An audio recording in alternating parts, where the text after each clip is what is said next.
Welcome at Hangar 2 at the Tempelhof Airport, or former Tempelhof Airport, to the exhibition Diversity United, uniting 90 artists from all around Europe, exploring these topics of diversity and unitedness, or maybe also not unitedness. And a very warm welcome to Constant Dullaart, a Dutch artist based in Berlin. Great to have you here. Thank you. Nice to be here. When the curators started planning this exhibition, they were kind of looking for paired ideas that they would like to, that they were going to sort you under in a way. And for example, those were dialogues and diaries, memory or conflict, futures and enlightenment, or borders and boundaries. You chose borders and boundaries. Why that? Well, I think because my research has reflected on the use of the internet, and a lot of people think the internet is a global phenomenon and that it unites everyone, like that beautiful, I think, ideology, let's say, of the WW, the World Wide Web, the HTTP protocol by Tim Berners-Lee. But of course, there's huge differences. There's a firewall of China, there's like internet censorship in multiple countries. But there's also differences of value and different value systems. And there's, for example, large American corporations that we all use with their cultures. And these boundaries and these kind of geographical boundaries are still reflected in how we use that medium. And this is something that I think not a lot of people are very clearly engaging with, that there's such a, that these boundaries are still there. And that we're, for example, I still see the usage of social media as almost a, let's say, a cultural imperialism, actually. And this is something where I think my work would fit with these kind of boundaries, because I would reflect on this idea of what nation is represented in what way, and how we have access to that as consumers, and how nations are represented online and represented on, for example, Instagram. And that's what the work came to reflect. Mm-hmm. When you were, when you chose this topic, was there a discussion, or did you exchange ideas with the other artists? No. No. Okay. Good. What borders and boundaries, apart from what you described using the internet, what other borders and boundaries do determine you as an artist? Well, there's a strange thing of being based in Berlin, for example, and well, I'm also based in Amsterdam, and there's an oscillation between different countries, or I would be based there for a while and there, and then you have to think about like tax residencies, and you would have to think about like all these kind of different things. And this is something which I think I would love to escape. I would love to not be bound by these kind of crazy things, and I would love to believe in some kind of like a more easy European identity that I would flow into, but also the access to, you know, the geographical access to and the geopolitical positioning of healthcare, for example. These kind of things do have an enormous amount of effect on my personal life, and where my practice manifests itself, or how much time I get to spend with my family or my practice or making art. Yeah. Now, one pair that is the title of this exhibition is Diversity United. Diversity cannot exist without identities. So what does define your identity? What defines my identity? I'm still, actually, I'm in a, currently in a deep analytical process with my therapist, so I'm actually quite uncertain if I can clearly actually really take this to a better level. But my identity? Yeah, I find that a little bit too hard to answer, I think. Okay. Yeah. Probably the next question is not any easier, because it is, what does the internet do to identities, and how are identities shaped in the net, and are they still shaped by the analog parameters that we have, like nationality, gender, sexual orientation, or pop culture affinities? I think this, for me, this is a lot easier to actually answer, because I think the commercial intent behind a lot of our use of the internet, or like the way that our use is enabled by larger companies, is a commercial intent that is manifesting itself in competition, but also in targeting specific groups of people. So that means it's easier to find a specific person affiliated with a certain brand or a certain brand identity, or that they would be reachable for certain commercials, or and I think in that sense, this infrastructure in which we communicate or in which we manifest ourselves online is naturally binding us as users into target groups, into target audiences, in where you would find yourself. And this is of course like the filter bubble that is often referred to, the idea that you could find yourself within a kind of self-confirming kind of value system. So you read certain amounts of news, you read the news that your friends would retweet or would share, and this is kind of a self-confirming kind of bubble. And these kind of things are very good to stimulate from a commercial perspective, because then you can keep people within a certain ideological bubble, and that's where you can also reach them for commercial Not only intent. commercial, but also political. Exactly, Right? yes, exactly. When the internet started, I mean, when a lot of people started to use the internet, because the internet goes way back, that was a promising time. There was this utopia of grassroots movements being able to connect all over the world. There was some kind of euphoria. What did you expect, or what was the internet for you back then? When was that back then for you? Well, I do think that there was a moment actually when, so let's say when my first introduction to the web was, I was extremely bored with it. It was just like that was because of the modem. And I couldn't find any real, it wasn't like a competition with the television as a medium, for example. Mm-hmm. But after a while, I realized that it was not only a treasure trove where I could find content and I could read up on information, but I could actually also publish my own things, and I could find people with kindred spirits, let's say, with kind of same small interests, and we could share them, and we could develop them, and they could form their own communities, and I could have an international community of Were people. you on your path to art then already? Yes, Ah, yes. okay. And I think this really helped me, because I found people that were interested in the same things, that we weren't bound by geographic. It took ages for us to meet each other, for example, and it was really like a special thing if you would meet the other person, or if you would meet the other artist. And that took a long while, and I think this kind of died down after a while, because the social aspects of the medium became more and more normal and became more and more commodified and played out. So there was much more competition within the medium, and it became more difficult to find other people based on content, as in Really? based on interest. Or, for example, in Facebook, Facebook became the dominant medium, but it was very hard to search back into somebody's history, because it was always pushing you to the current timeline, to the news feed where most of the advertising is. And the older timeline, so let's say that you and I would be friends for multiple years, and I remember this one thing you posted years ago on this reference, and I want to share that with somebody else and introduce us, and that's how we grow as friends, because we know each other's intellectual research and capacities. And then it's very hard to find that back, that one thing that you posted. We're not sharing each other's archives, we're only sharing each other's current topics and these current statuses and maybe superficial visions of each other's holidays. And it became a different type of interaction. And I think this, for me, broke the idea of a community that would be based on values that I actually really appreciated, because after a while I was communicating with people about their holidays instead of like the research they had been doing in the last couple of years.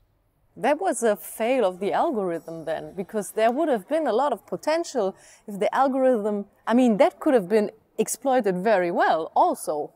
I think there's less large brands with large amounts of money that were interested in capitalizing on these small topics of research that bound me and my friends in this community together. Mm-hmm.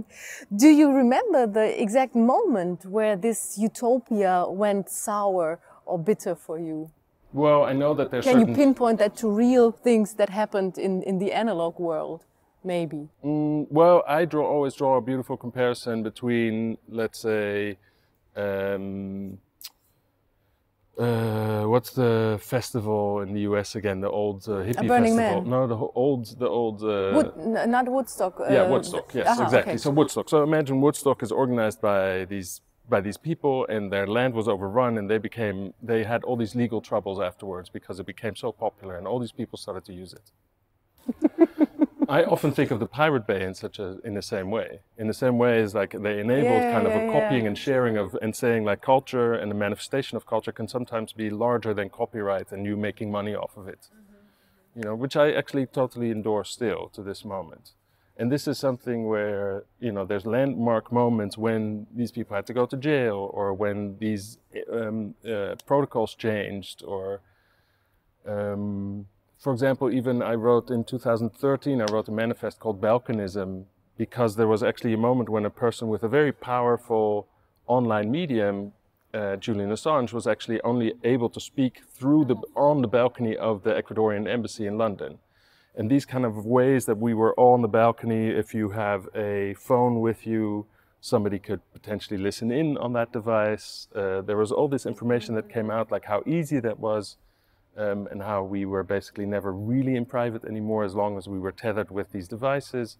And I think these kind of moments when we realized that this was actually, the technology was inherently changing, not only from this idea that it was enabling us to find a community that would enrich our life, but that would also be used for all these other potential methods, and by allowing people or larger corporations to see parts of our identity that would never be disclosed to us, because they could see details of how we maneuver online and what we see that we basically don't analyze for ourselves.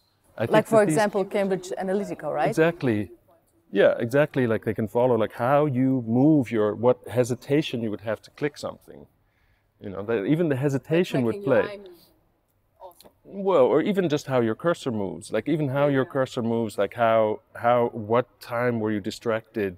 What type of day? There's so many interpretations that could be made there, and like that could be attached to your profile, that I think this is something, the awareness of that really radically changed, at least for me, changed the way that the internet was opening up the world. Mm-hmm.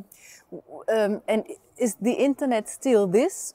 Because what you described has been there for a long time, a longer time now, a couple of years. Did knowing what it turned into change it, or is it still rotten? I think it's still rotten. Still rotten? Yeah. Okay. So you have a very deep knowledge, and you did deep research and artwork also. You connected this in a kind of really adventurous way. But before we turn into this, I would like to kind of explore why it is so rotten exactly, because I think probably people who are visiting exhibitions don't know about this. And I would like to start with Neil Postman, is a media scholar from the US who has written this book, Amusing Ourselves to Death. And amusing ourselves to death, he was writing about television. And he makes several steps on how public debate and the public sphere was changed by the mediums that we have. So before broadcasting started, he says public debate took place on marketplaces, in debating clubs, and the content there was mostly local.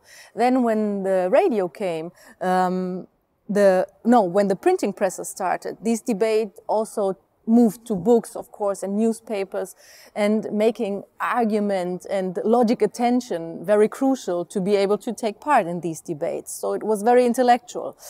The radio then brought not only regional but national and international content, and that resulted in a faster information frequency and less depth in information. And this whole thing kind of tipped when television got introduced and images and emotion took over, and the viewer themselves became the center of attention, because the media, the television medium wanted to sell advertising, adverts. So now we have another revolution in the media, and when we look at these steps with media becoming more and more shallow and changing the focus that they deal with. What did the digitalization and the internet do? A lot. And first of all, I would like to say that it's beautiful that you mentioned Neil Postman and that specifically that book, because it's the first book that art book that I got from my family. Really? Because of my interest in how I was analyzing media already at that time. So I got that even before I went to art school. So that was very nice of you to mention. Well, no, this was actually my aunt, but beautiful, beautiful, nice aunt. Yes, wish she was still there. But a lot happened. A lot happened. Not only the compartmentalization of identities of specific target audiences. So deep knowledge of like how to target a specific audience and what kind of arguments you would phrase. But even as Cambridge Analytica showed, like the color schemes that you would need to use in specific advertisements to convince people. The research that was possible to be automated and to how to target these people, but also actually the automation of reaching these people, of reaching people in an informal manner. So influencing, let's say, much more grassroots campaigns, which was called astroturfing, and this idea that you would infiltrate groups of people with a voice that sounded like you were part of that community, but you were just infiltrating them with pre-written information to convince them from your, to basically add this idea of nudge theory to nudge them into your ideological direction. And I think this is something which became incredibly advanced with the combination of knowledge of these communities, but also the idea that you could actually automate the way that you would interact with them. And that is because, of course, the internet is functioning bi-directional, other than the other mediums which worked unidirectional, because you have the audience, you are kind of just consummating the content, and the content does not know what you do with it. But you could even, in that time, so in 2015, before the US elections, I had created a Facebook army of 13,000 artificial Facebook accounts, just to prove the fact that you could do something. Yes, the Hessian soldiers. So I took all the names of the soldiers that actually fought for the British against the American independence wars, the American Revolution, that were actually hired from Hessen, the state, and then I took their names and I registered them again on Facebook, and I had them participate in this fight against re-zombied them. Yeah, and in this new American Revolution, let's say, and to me, this was also about the point that you could create audience, you could buy audience, you could buy value, you could influence a semiotic system, you could influence a way that something has meaning when it becomes supported by others. Because a lot of people would engage with these media by seeing the amounts of retweets or the amounts of likes or how popular it came in the algorithm. And if you could then start to control that, which became a part of our current kind of understanding of semiotics, then you can actually use money to infiltrate that system by spoofing, by creating an artificial audience, by doing as if you have a valid audience and as if you have an opinion that is more important than the other person, so you would seem more popular than you are already.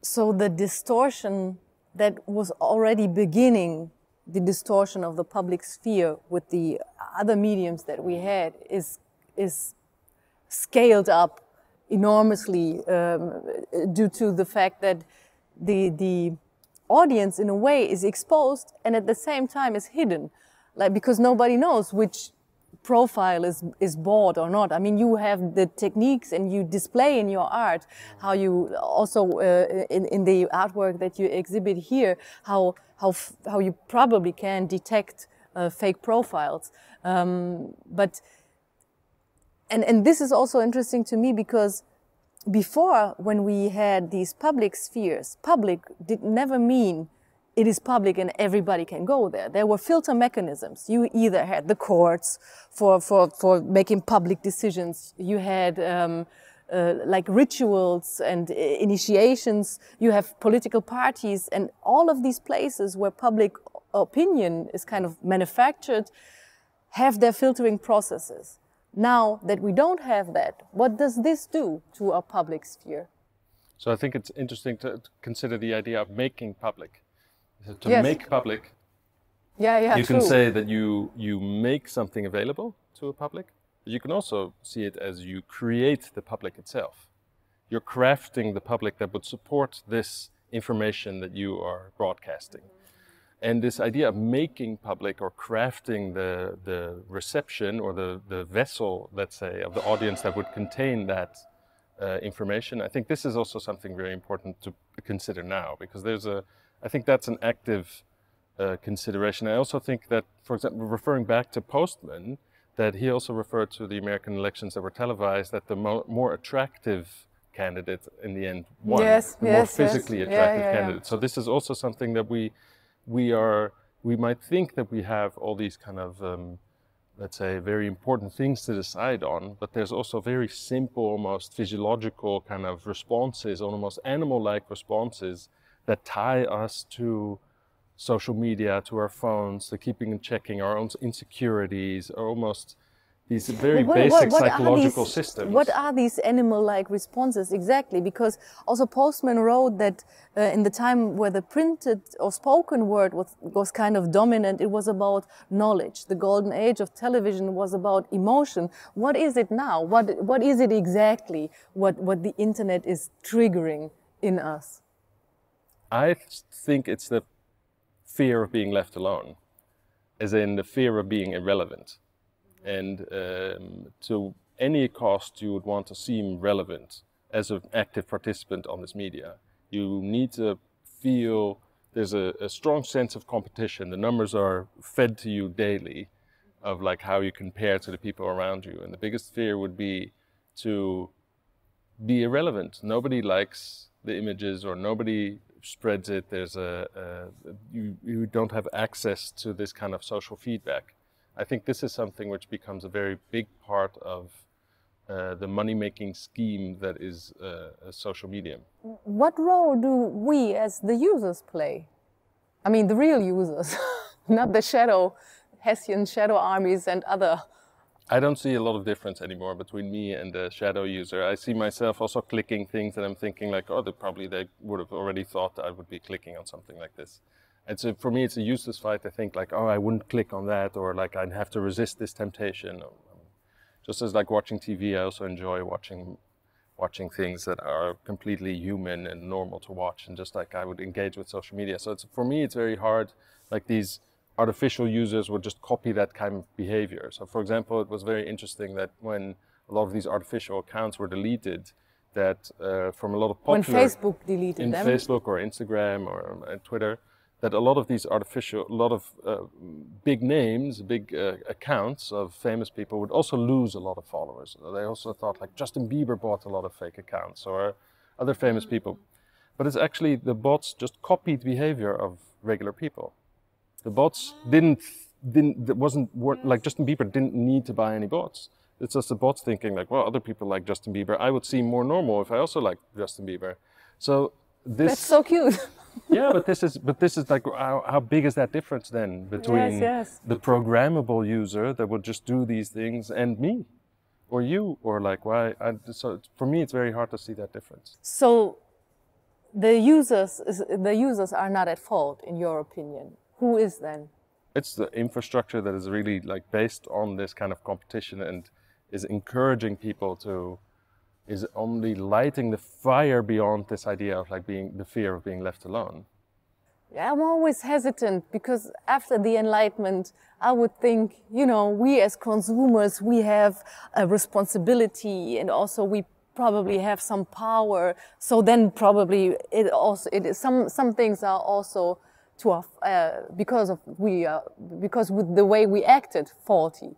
Absolutely, but I do think that there's a lot of interaction between humans that is not necessarily conscious, or is not necessarily, and that maybe... But we have the information at hand to become conscious.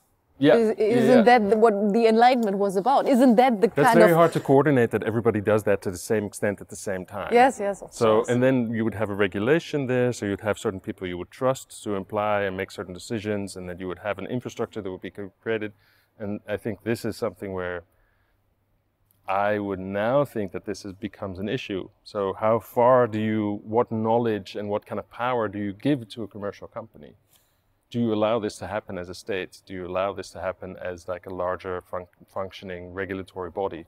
Of course, to me, this is one of the, really, besides climate change, this is one of the crucial questions of our societies. If we let this continue, it's going to erode. I mean, we've seen it in the past. We're in election year in Germany this year.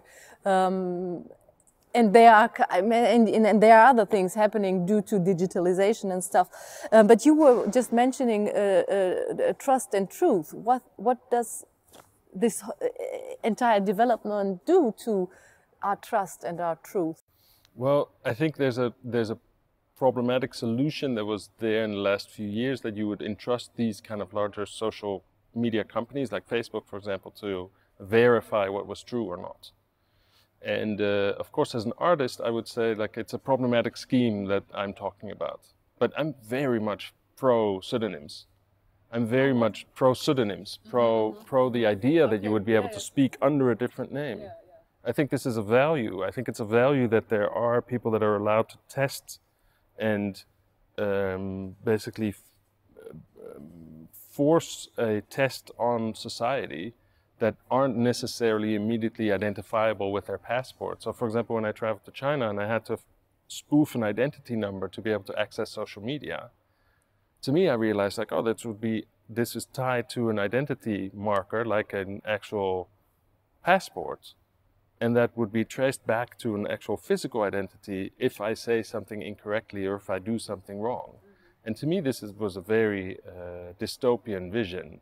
And the idea that there would be a large American company that we from other countries would start to accept the power from, that they would verify what is true and what is not, and not to accept the option of alternative facts, let's say. Of course, alternative facts became hugely problematic, but alternative facts is also what all these artists here are providing. All these artists here are providing alternative views into a new way of seeing. We want to be able to have different ways of viewing. There's not which is not the same as propaganda and lies.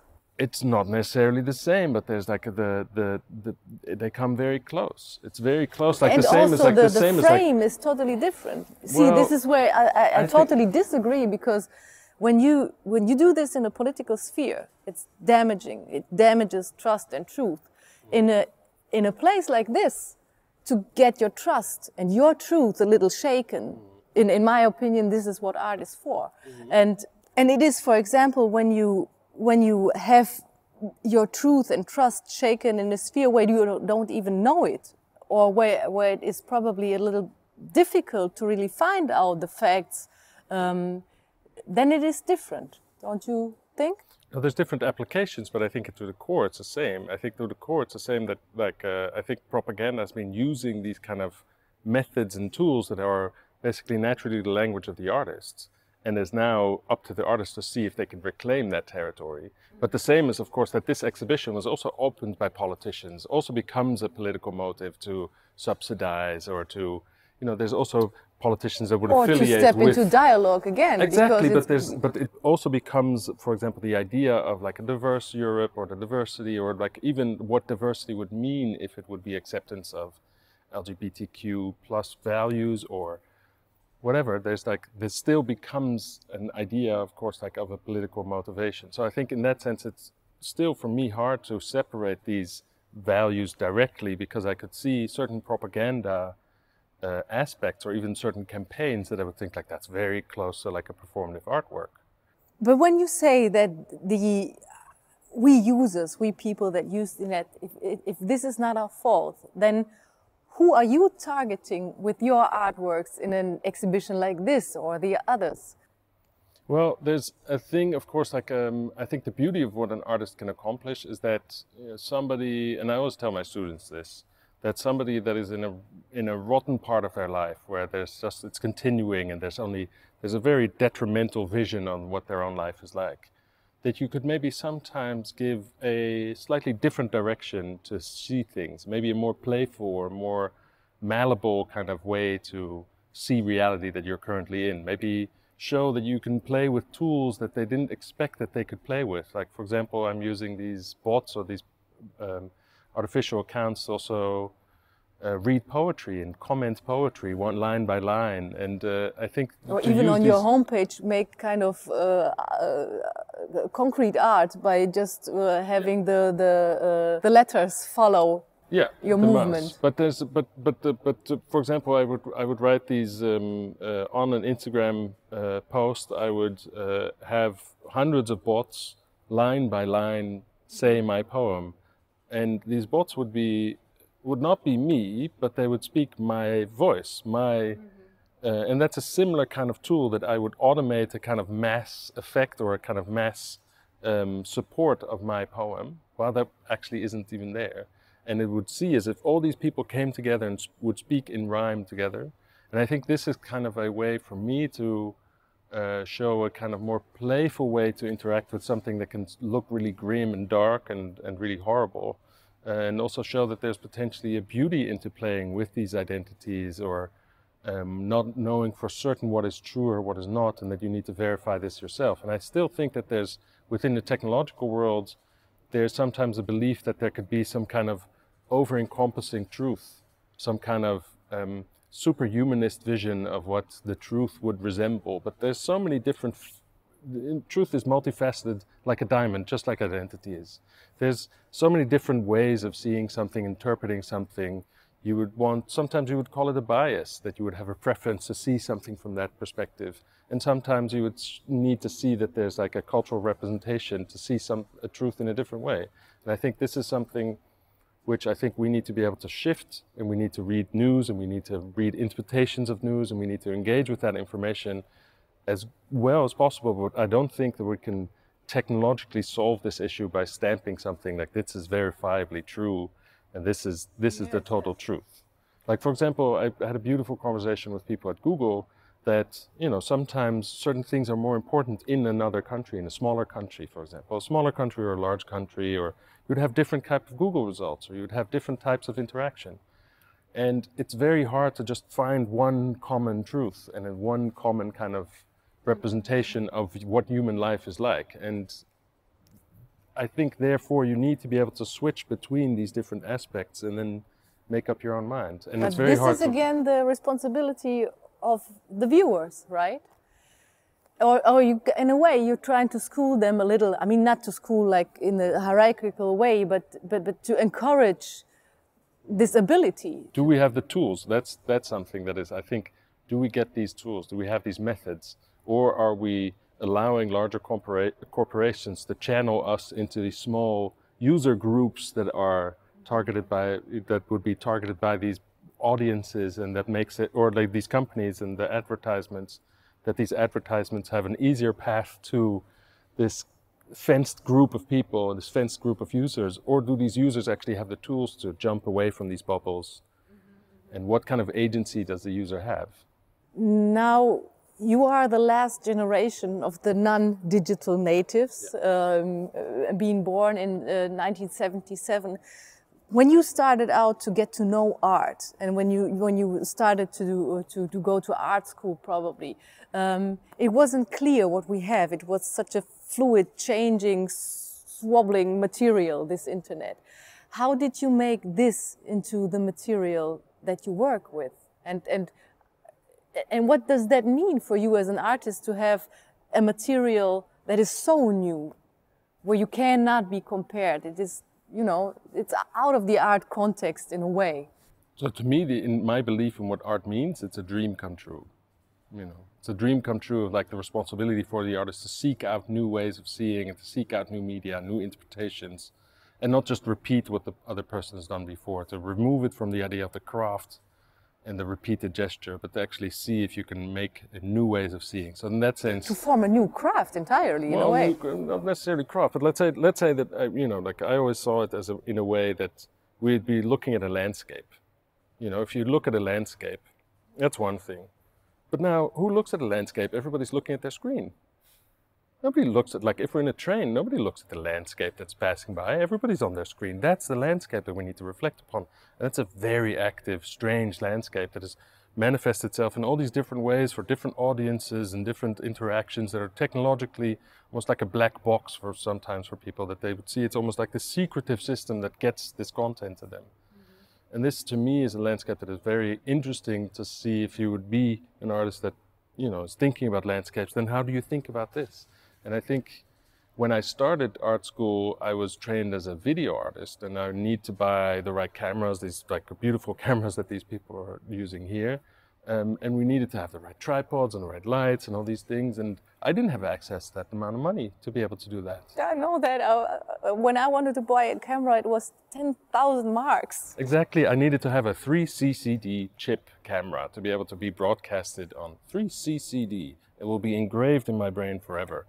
And suddenly I saw the internet and people posted from like a potato kind of camera. They posted like some kind of video clip, and it was beautiful. It was non-pretentious. It didn't have the tripod, and it was so honest. It was like it had a functionality. It almost had like an alibi, a reason of existence that was beyond this kind of pretentiousness that I was like pushing into that medium.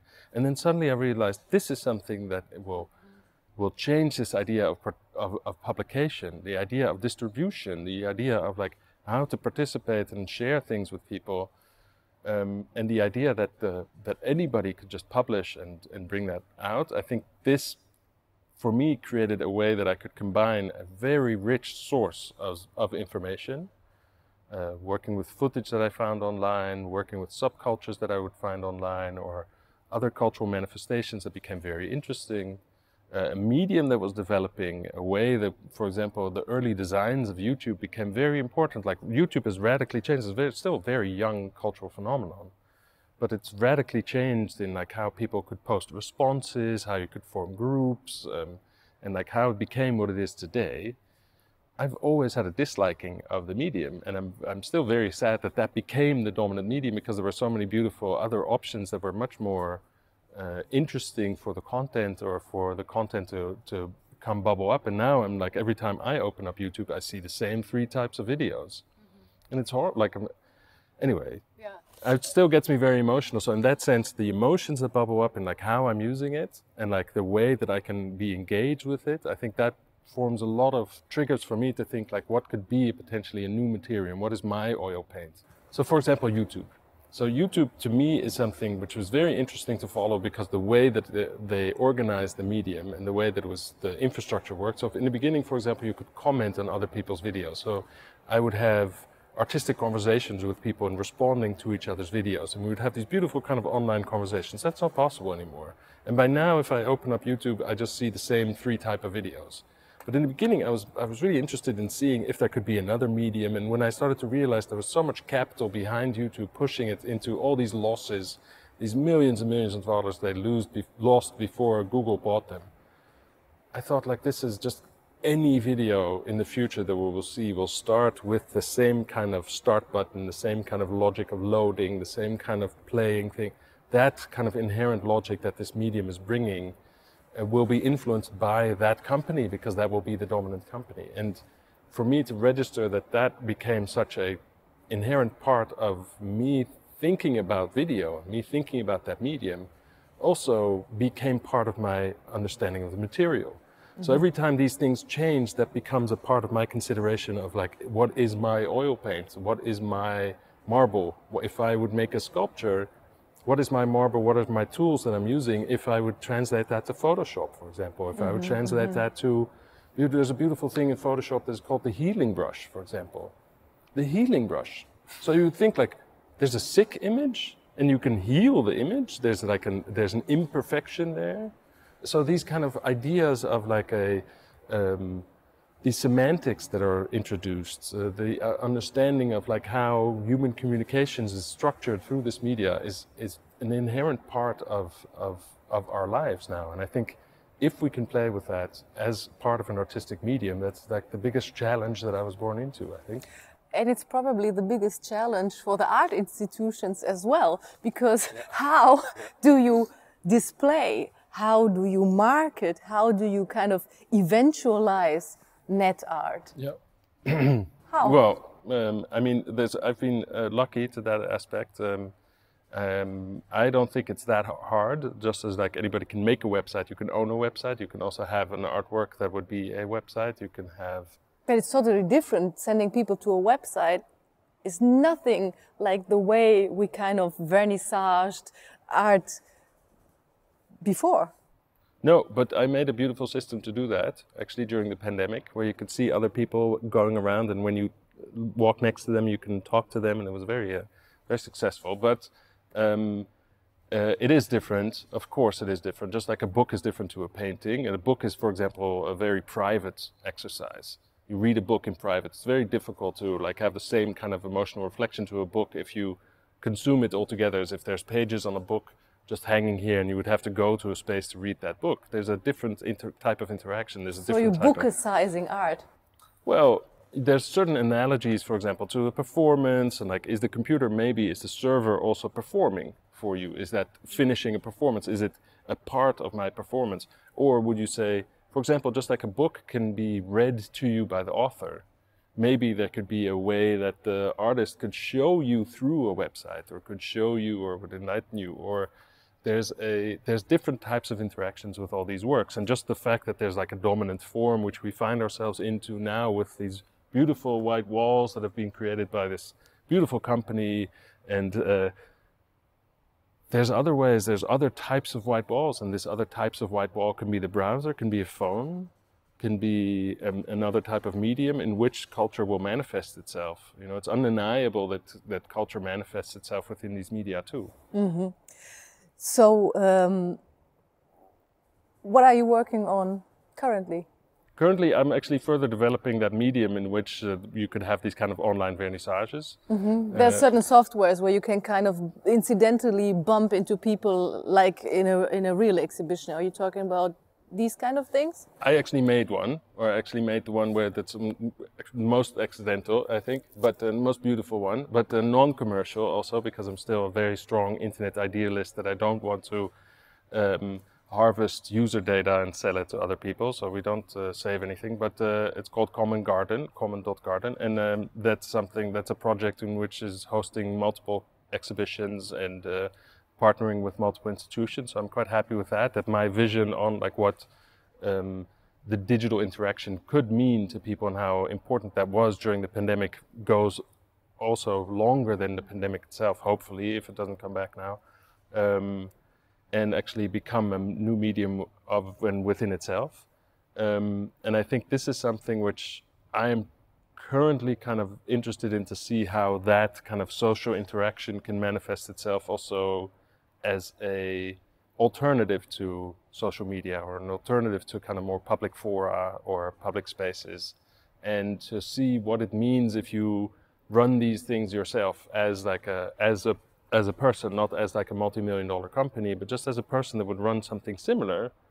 You know, what kind of decisions do you have to make? What kind of freedoms do you have?